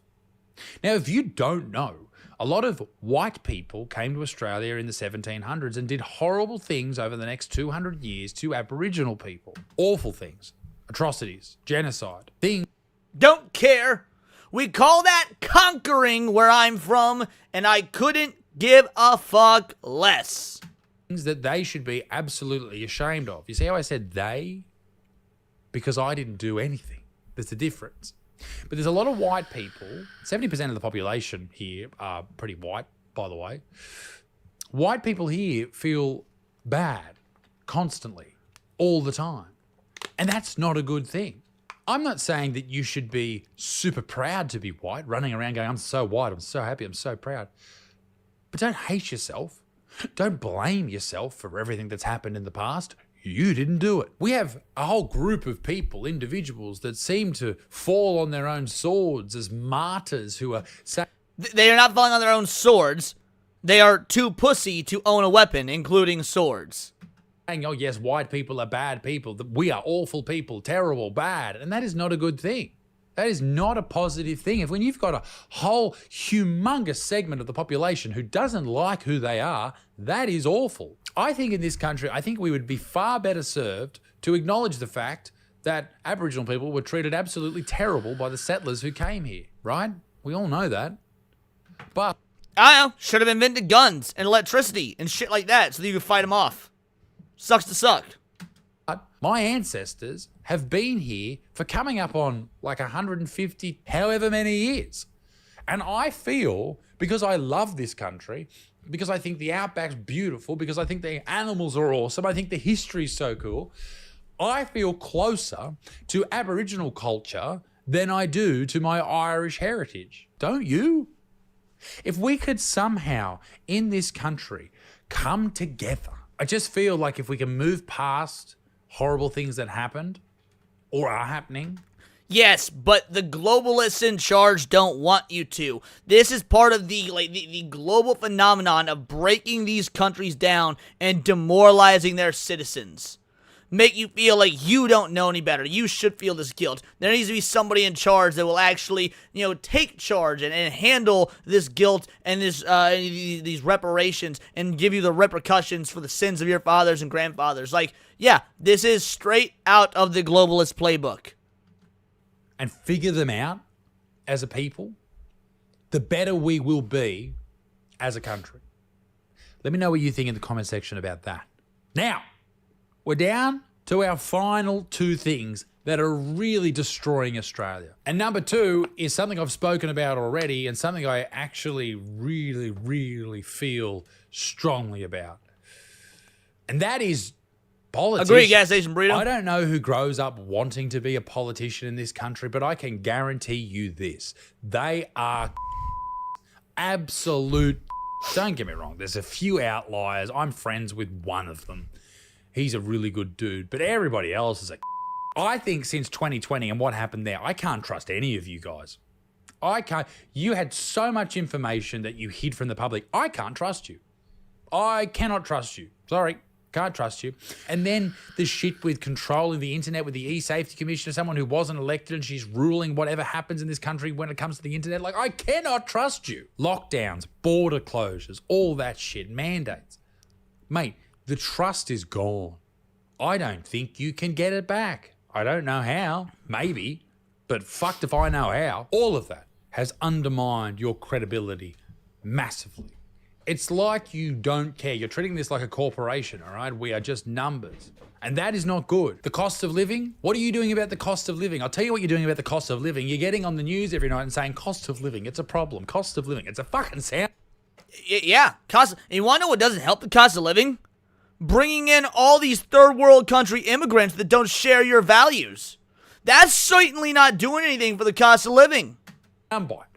You're not saying anything when you say that. Oh, cost of living's really bad. Well, fucking do something about it. Inflation nears record highs. Grocery prices are 10, 20% on 2022. Real estate. Like, who the fuck's buying a home? Who? You got to be a fucking dickhead on YouTube to buy a house these days. Thanks, by the way. That was a good joke. That was a well done joke. Wages aren't going up. They're fucked. You hear on the news every day. The average Australian wage is $200,000 fucking dollars. You got these poor pricks who are working at Aldi for fucking, I don't know, a can of peanuts and a fucking hand job once a year. Allegedly, that's not true. Please don't sue me, Aldi. Imagine if I got sued from Aldi for suggesting they give their fucking staff hand jobs. That'd be good, actually. That's a good. I could. You know what? Sue me. Sue me. I need a storyline like that. Housing unaffordability. The median house price in Sydney over the last, decade or something is 13 times the average Australian income. Energy, rent, clothes, everything.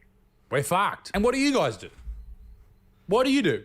You spend some $336 million on a fucking referendum that no one wanted. Everyone in this country seems to be cutting costs on their daily, weekly expenditures, but you're not. You're just throwing it out willy-fucking-nilly. Not to mention the amount of money you spent on the NDIS. Like, the NDIS is extremely important. The National Disability, I should be on it, the National Disability Insurance Scheme or Spectrum or who gives a fuck, right? Has to do with disabilities. Therefore, shouldn't be having money spent on it. We don't need those old fuckers. We don't need them. Let Darwin sort that shit out. It's very, very good because there's a lot of people that really benefit from it, right? With severe disabilities. But unfortunately, a lot of people are fucking the system. A lot of people do not need to be on the NDIS and the Australian taxpayers paying for them. How much are you paying immigrants who come to this country? I could just fucking go on. 33% is the number. What number? 33% of the Australian population trust the government. I give you... That is 33% too high.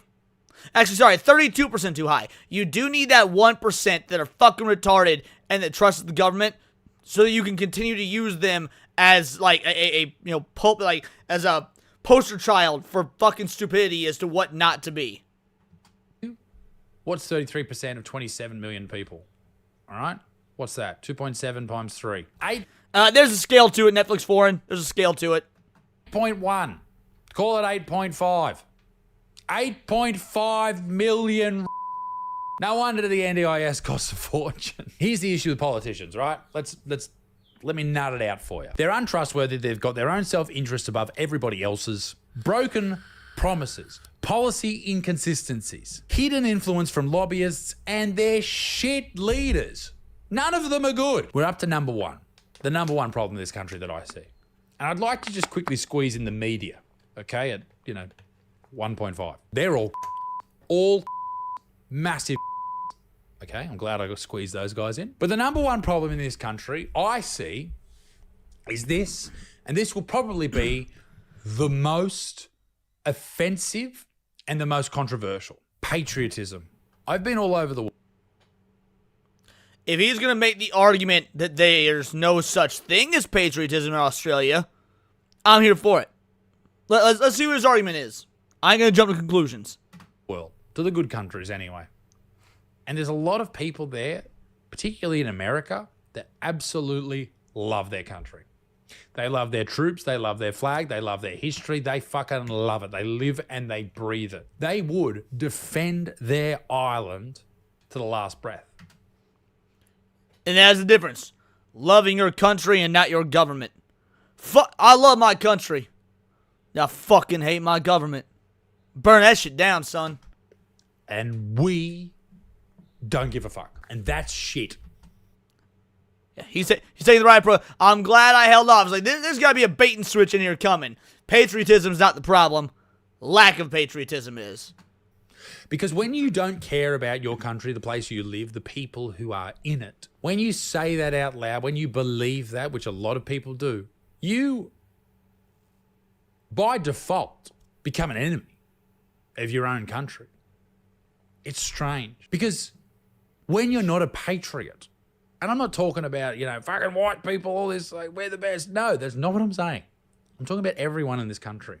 We need a national front. We need unity. We need cohesion. We need to come together as Australians, wave that fucking flag, and love everything about this. Yeah, the problem is, from what I heard, you guys might get, if it's anything like the UK, thrown in fucking jail for waving that flag. I bet it'd be A-okay if you raised a Gazan flag, though, or a Ukrainian flag, or a fucking flag from some bumfuck African country that doesn't fucking matter. Fantastic fucking country. If we could somehow come together, if we could somehow put Australia above all else, we would give the power to the next generation of politicians who came through to love this country and fight for what is right for our own people. You would motivate people to go into the public service to make this country better. You would motivate soldiers to go, yes, I will defend Australia in whatever means necessary. You would have people sacrificing whatever they needed to for the greater good. It would boost the economy. People would start reinvesting in their own country rather than buying overseas, all that shit, right? Even little things like the amount of tax I pay every year is fucking insane, right? If I could get an acknowledgement of where that money has gone and it goes to things that I actually think are helpful, actually helping our... Imagine that, asking for transparency if you're giving the government all your fucking money. Saying, hey, what are you spending it on?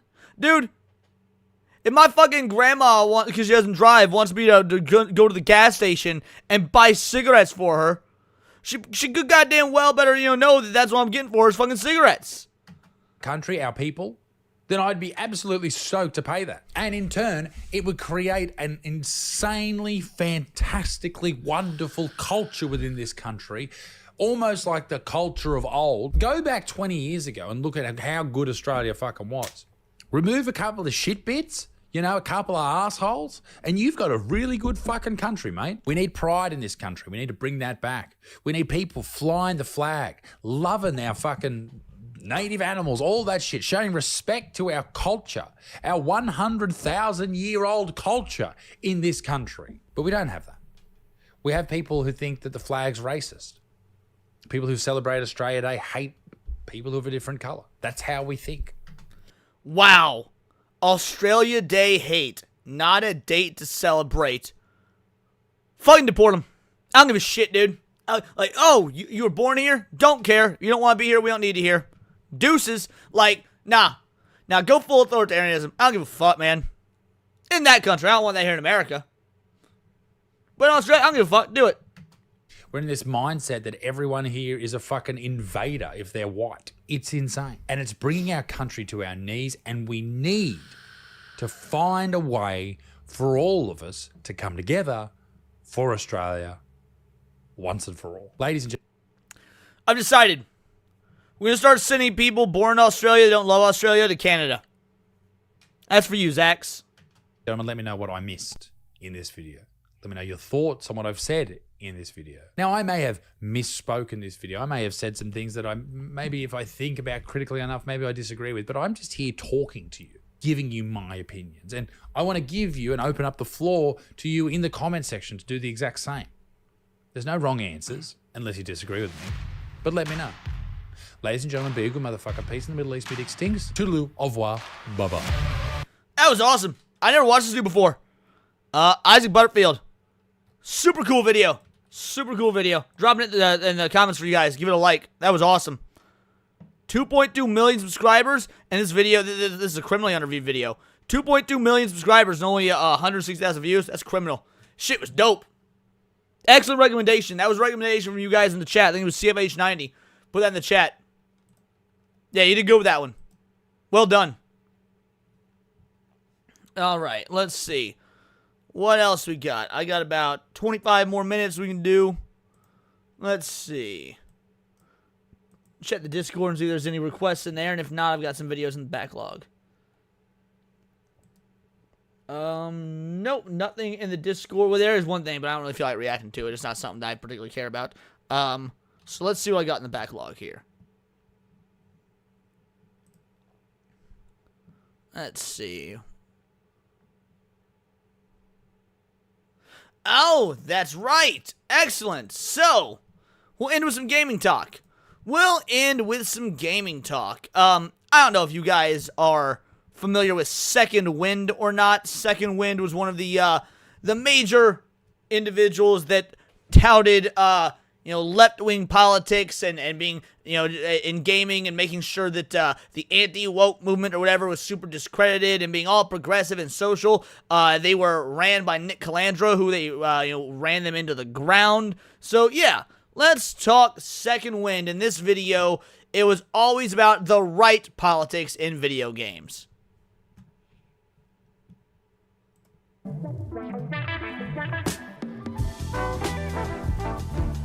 Let's see how wrong these morons are.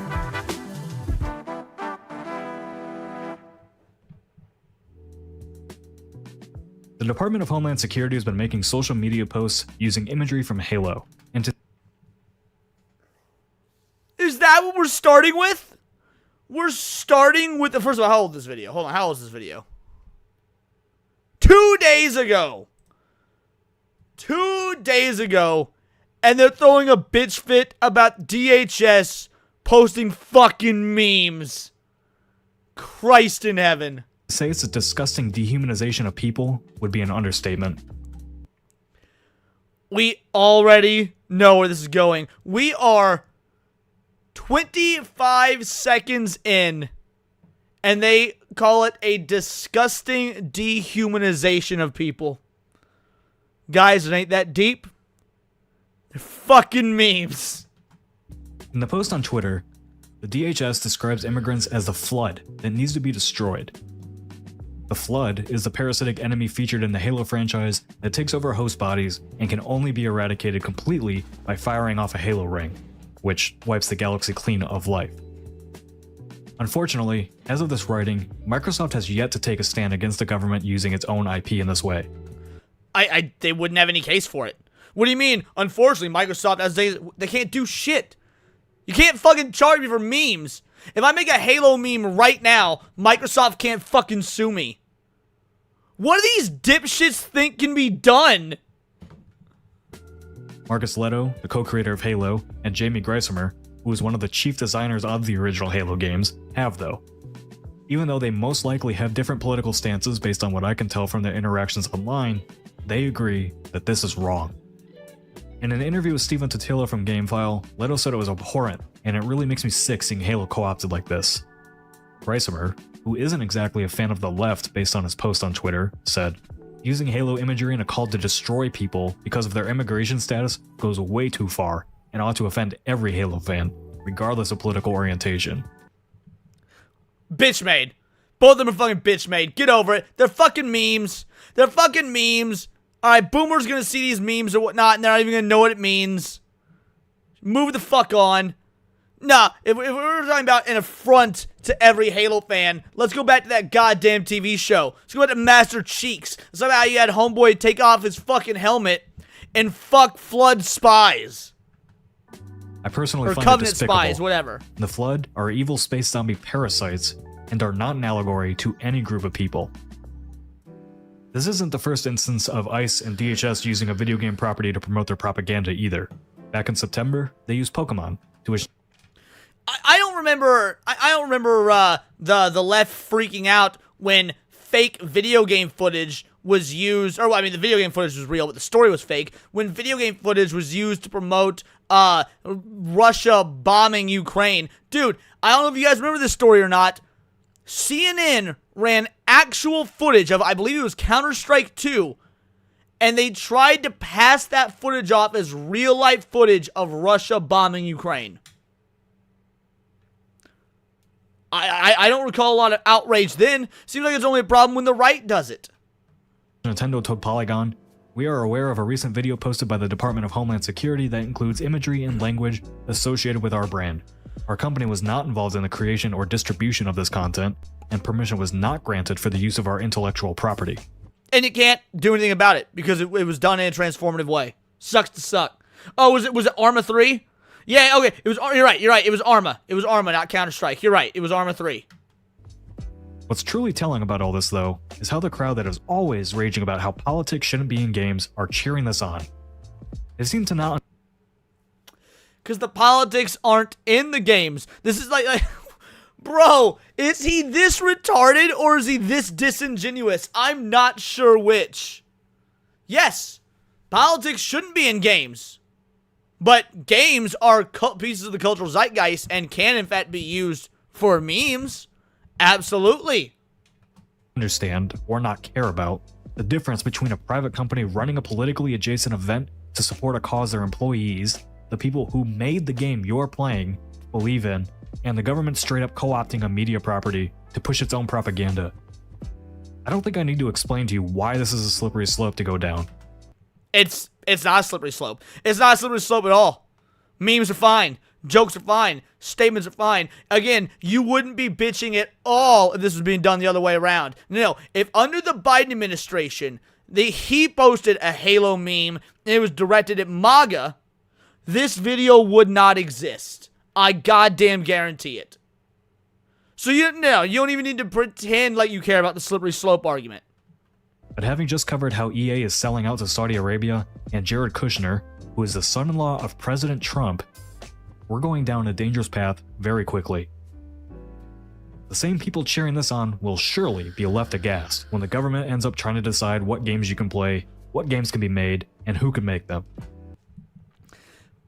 You mean kind of like they already are doing? Or are you conveniently leaving out how taxpayer dollars funded certain very left-wing video games? Are you talking about how taxpayer dollars and grants from the government went into creating and funding organizations such as Sweet Baby Inc. And then Sweet Baby Inc. then would alter and change and fundamentally dismantle video games to inject their political propaganda into them? It's funny, again, only in one direction. The government has already been influencing video game development for a while now. Across the world, mind you. Not just in the US, but across the world.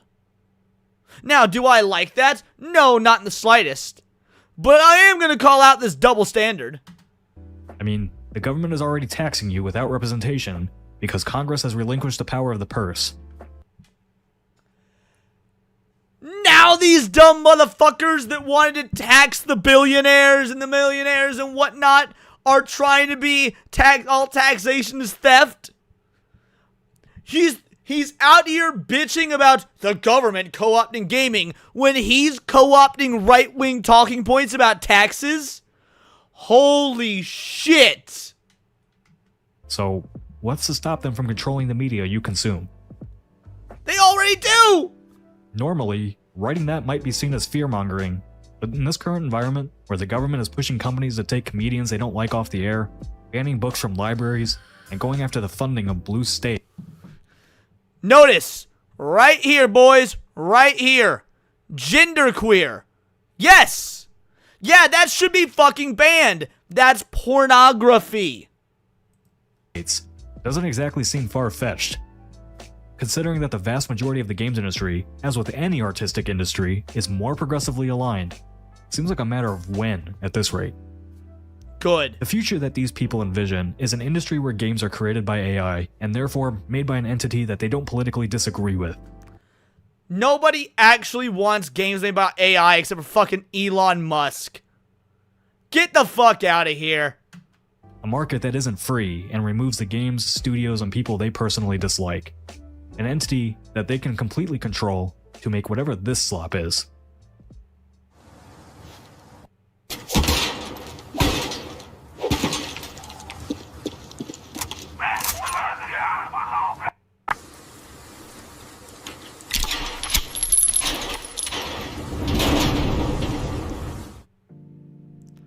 Companies are investing billions of dollars into AI, and people like Elon Musk are claiming that they'll be able to replace game creators with AI-developed games. Good. I mean, do I want AI-made games? No, not at all. But look, the reality is the world is headed towards AI. Governments are investing in it the world over. Tech companies are investing in it the world over. And you know what? If we can use AI to automate the process and get rid of fucking middle management, which is the most unnecessary aspect of any job aside from maybe HR, then I don't give a fuck. Do I want my games entirely made by AI? No. But if that happens, oh well. There's millions upon millions of video games that weren't made by AI. Enough to last a backlog several fucking lifetimes. Yo, shoutouts. Thank you for remembering for 1 month, Kaya. Appreciate you being here. Says it's shocking. Openly stating what kind of future they want, and putting the stepping stones into place to make it happen. But let's not let the companies and studios off the hook here. What's particularly galling to me is that companies like Microsoft have raised money off the back of progressive ideals for years now. Yes, you're right, they have. Actually, no, they haven't. Because these leftists and these progressives and whatnot didn't actually spend the money. Alright? It was gay for pay capitalism, and everyone who thought for even a moment about it knew that it was just a virtue signal. Microsoft didn't give a fuck about queers. If they did, they would change their logo in Saudi Arabia as well during Pride Month. You fucking loser. They've been running events in support of various groups and events. Pride, Black Lives Matter, you name it. And now that the government has used Halo as a propaganda tool for ICE recruiting, which is promoted by an administration that directly goes against the ideas that Microsoft and its studios have supposedly stood for, they're silent. They never did.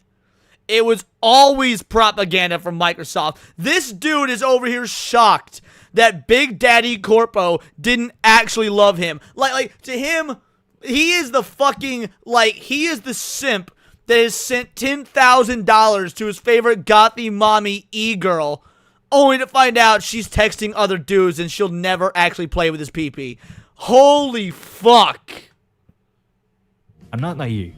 I'm aware of the rainbow economy concept Darren has talked about in the backdrop, and how companies support progressive ideals when they're in for their own economic gain and performance. However, the people working at or under these companies have been loud about their support for things they believe in. And no! They've been loud about the support for shit that they say they believe in, because that's what is good optically. The silence right now is deafening. Whether it's fear of online pushback, Microsoft threatening to terminate jobs, whatever it is, it's troubling as fuck that there's not a visible and loud denunciation of the use of the Halo IP, or any IP, in this way. It's damning that people and companies are willing to raise money off the backs of the people who support them, but when— What do you mean raise money? He keeps saying raise money like Microsoft is some sort of fucking charity organization.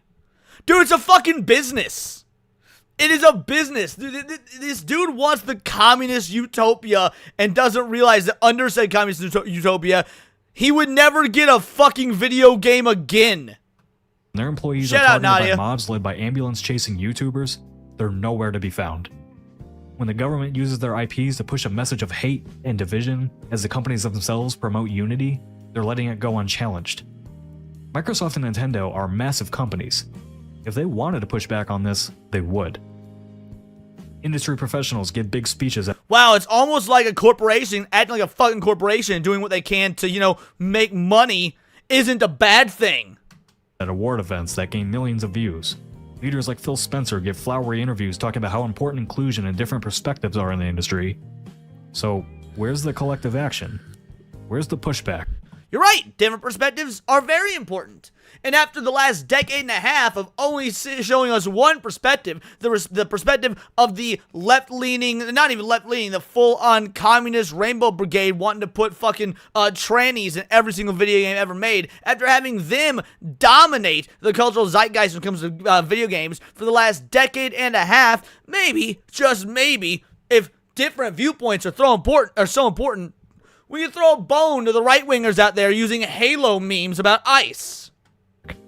Where are the courageous leaders of the industry speaking up to defend the ideals they supposedly so staunchly believe in? Because if you think Halo and Pokemon are the only games the government is going to use in this way, you're naive.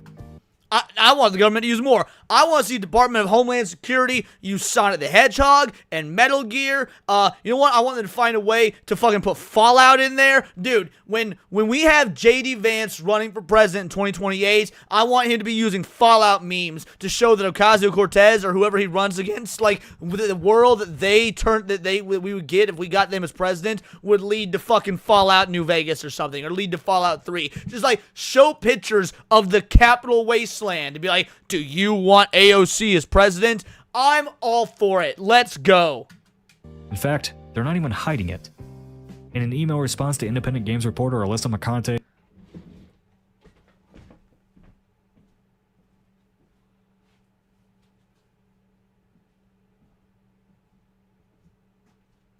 Bro is about to use Alyssa as an unironic source.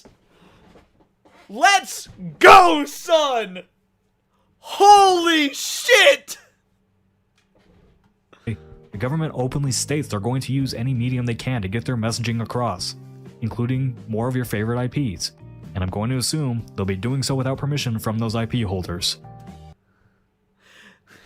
Y'all remember when Dave Grohl tried to virtue signal? He was like, they were using my song at a Trump rally and I never gave permission from that. Yeah, because it's not your song. The fucking record company holds it, and it owns the song, and the Trump administration paid the licensing fee, which is general, normal, standard practice. No different when a TV show uses a licensing fee to put a song. You think that when they make, like, episodes of Supernatural, and AC/DC is in the fucking, is in the episode, that, like, Eric Kripke in 2005 had to call up Angus Young or anyone from AC/DC and be like, can we use Back in Black in our episode of Supernatural? No, you dumb bitch. Warner Brothers just paid for the fucking license. That way it can be used in the show. We will reach people where they are with content they can relate to and understand, whether that be Halo, Pokemon, Lord of the Rings, or any other medium. DHS remains laser focused on bringing awareness to the flood of crime that our criminal illegal aliens have inflicted on our country. We aren't slowing down. Is the industry going to just roll over for this too? How long before Microsoft... They're not rolling over. They don't have a say in it. It is literally not anything to do with the gaming industry. Here's what the gaming industry needs to do. Shut the fuck up and make games that people want to buy because you're a goddamn business. Starts putting ICE recruiting ads directly on your Xbox dashboard or in your games. Again, there is a big difference between a video game studio choosing to put a pride flag in as a cosmetic that you can freely ignore in their own video game. And you can ignore memes too.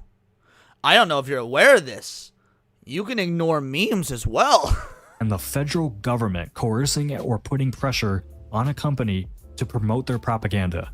They didn't put a pressure on... Oh my god. Show me where the government put pressure on Microsoft to use fucking Halo.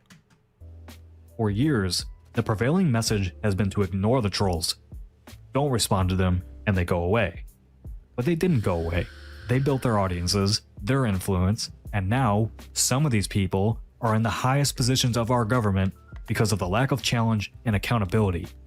And the billionaires that control. Bro, I bet he's real upset spaghetti that Mick Gordon, the guy that did the music for Halo, is running for office as a Republican. All of our media are complicit in what's currently happening. Look, I'd much rather spend a few minutes telling you how much I love Bollocks Pit. But the industry not taking collective action against this, the endless firings by greedy executives, and the constant targeting and harassment of people working in the industry is beyond disappointing. Pushing back is uncomfortable, It puts a target on your back for people to attack your credibility, your name, your company. Bro, you ain't got any credibility. You use Alyssa Mercante as an unironic source. Your income, and whatever other ways they can try to get to you. But if you're not willing to stand up for your ideals, what's the point of standing up at all? The next time a powerful company wants to take a stand on something, we should remember this moment, and those that were happy to take your money, your time, and your support, but not willing to risk painting a target on their back when the target was already on yours. What a fucking loser of a video. Holy shit. Alright, so yeah, look at the dislike ratio, boys. 2.1 thousand dislikes. Let's read some of these comments. Remember, kids, you might not like dealing with politics, but really politics is going to deal with you. I resent the idea of hell because it leads people not to punish while still in our midst. We should not wait for flames of afterlife. Evil people must make it. Let's see. I don't care about the comments. Alright, gonna drop a dislike. Here you go. I'm gonna send you guys the link as well in case you want to dislike it. What a great fucking video. And by great, I mean great for me and my content, because holy shit was that hilarious video to react to. I don't even know. There's nothing else to say. I got all of it out there. Guys, gaming industry, here's my plea to you as an avid gamer.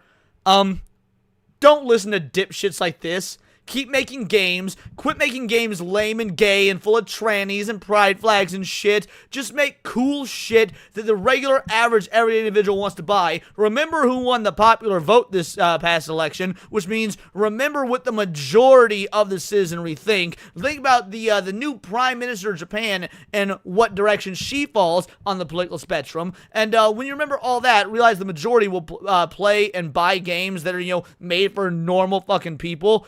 And that's how you get your money. The virtue signaling clearly doesn't work. But these are my opinions. Let me know yours in the comments down below. Or let me know on X. You can find me at Bolt the Word. And please do subscribe. I have a nerdy news channel. I cover nerdy news every day. Not always about the gaming industry, but anime, movies, music, Magic the Gathering, you name it. Check me out on Instagram at wordsparadise_Leon and become a member for $4.99 a month. You can join the Discord. Choose the articles we go over on a day-to-day basis. Choose the videos we react to on the Friday live streams. And of course, get involved with over 200 other vital idols. We are a bright, beautiful, glowing, vibrant community that I cannot wait to grow even further.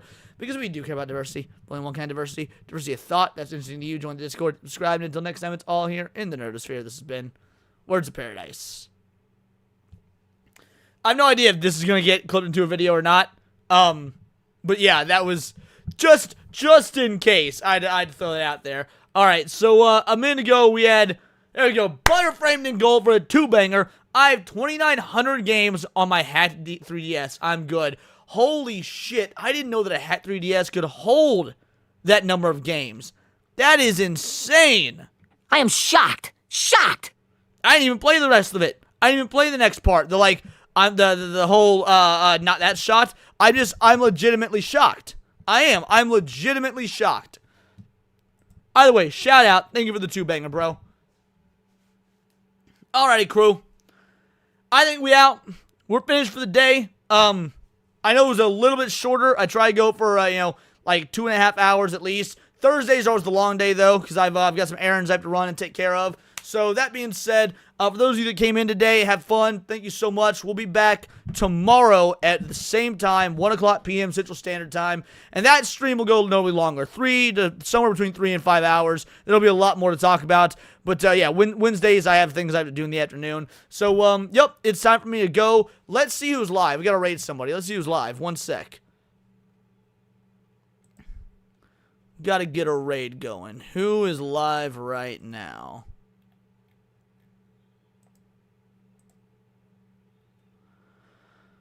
That's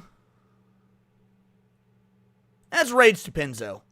There we go. It's Raid Stupinzo. They're doing a dork side watch of a horror film. So yep, everybody get into Stupinzo's chat and type Vital Idol Raid. We're out of here. Until next time, it's all here in the Nerdosphere. This has been Words of Paradise, and thank you so much for all the generous donations.